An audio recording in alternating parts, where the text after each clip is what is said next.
일단은 있어. 안녕하세요. 저희는 대동생 후보 자유동아리 펀트입니다.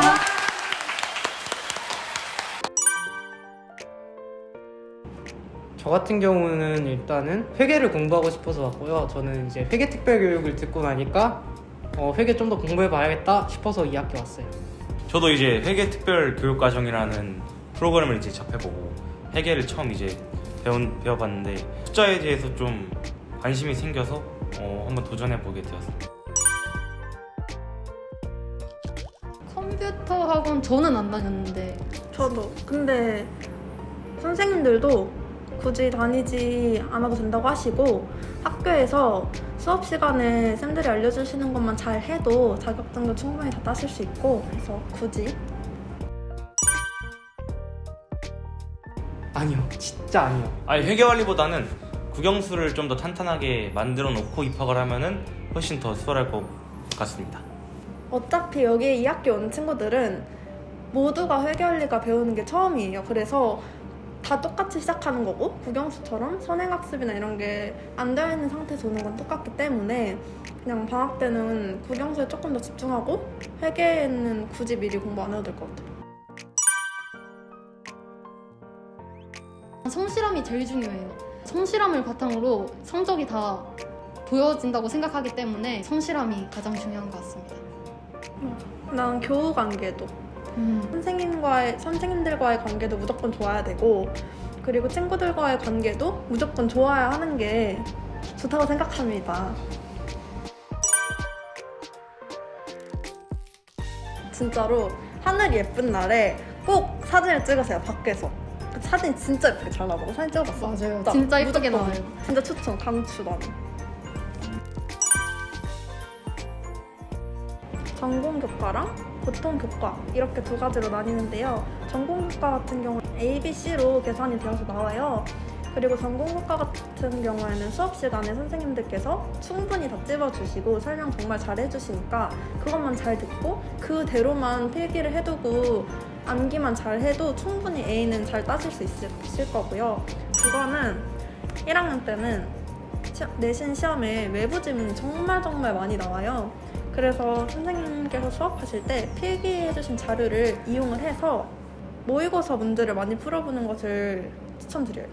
그리고 영어 같은 경우에는 본문 외우기가 제일 기본적인 것 같아요. 저희 시험 같은 경우에는 본문을 바탕으로 시험 문제가 출제되기 때문에 본문을 철저히 외우시는 걸 추천드립니다.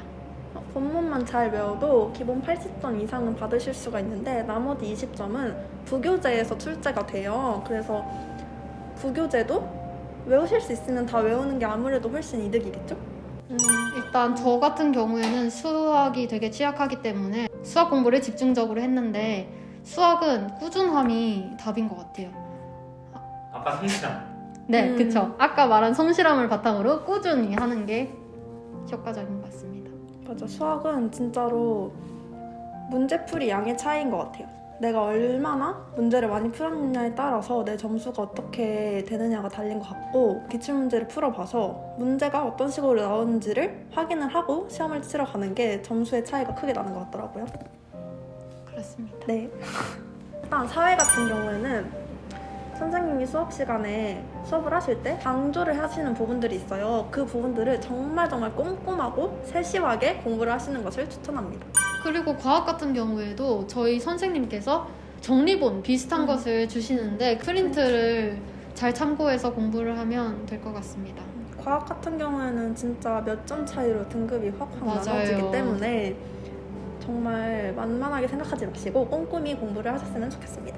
한국사 같은 경우에는 저는 진짜 한국사는 벼락치기가 절대 안 되는 것 같아요. 그래서 저만 그렇게 느낀 건지 모르겠지만 시험 범위도 많은 것 같고 맞아요. 선생님들께서 수업도 되게 세심하게 해주시기 때문에 진짜 꾸준하게 장기간으로 잡고 개인적으로 정리를 하고 노트 필기를 한 다음에 암기를 하고 문제를 푸는 스타일이에요. 근데 그렇게 체계적으로 진행을 하면은 점수가 잘 나올 수밖에 없지 않을까요?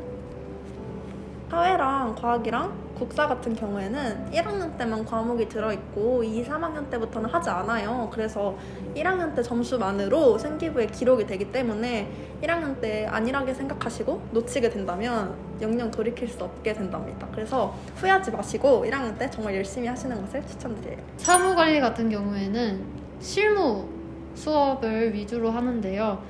선생님 수업만 열심히 듣고 또 시간을 내서 복습만 조금 한다면 네, A 등급 무난하게 받으실 수 있을 것 그리고 같아요. 태도 점수에서 깎이지 않도록 정말 만약에 줌 수업을 하신다면 과제를 내주실 때 진짜 제발 빼먹지 마시고 제출을 그때그때 해야지. 안 그러면 태도 점수에서 깎여서 등급이 날아가게 된답니다. 국제 같은 경우에도 방금 말한 사무관리와 비슷하게 태도 점수가 정말 중요하다고 생각합니다. 그리고 국제 수업 같은 경우에는 특히 과제가 따로 내주는 과제가 많기 때문에 과제 성실하게 기한 맞춰서 내시고 국제가 영어 수행에 반영이 되기 때문에 잘 준비를 하시는 게 좋지 않을까 싶습니다. 모든 과목이 공통적으로 수업만 정말 열심히 듣고 복습만 철저히 하신다면 좋은 성적 받으실 수 있을 거라고 확신합니다. 본인이 어떻게 하나의 맞죠. 짬인 것 같아요. 어딜 가서든지. 저희 학교는 교내 활동이 정말 많아요. 상을 수여하는 것도 있고 장학금을 주는 활동들이 생각보다 되게 많아요. 그래서 좀 생기부를 챙기고 싶다는 친구들은 용돈을 벌면서 학교를 다니는 친구들도 굉장히 많거든요. 경험 삼아 그냥 할 수 있는 한 많은 것을 도전해보는 것을 추천드립니다. 제가 추천드리는 교내 활동 중에 하나는 교내 경시대회인데요. 저는 이번 연도에 회계랑 경제 부분에 출전했는데 추천드리는 이유는 교내 경시대회를 참여함으로써 회계 원리나 경제 지식을 키울 수 있는 활동이라고 생각해서 추천드립니다. 좋아요.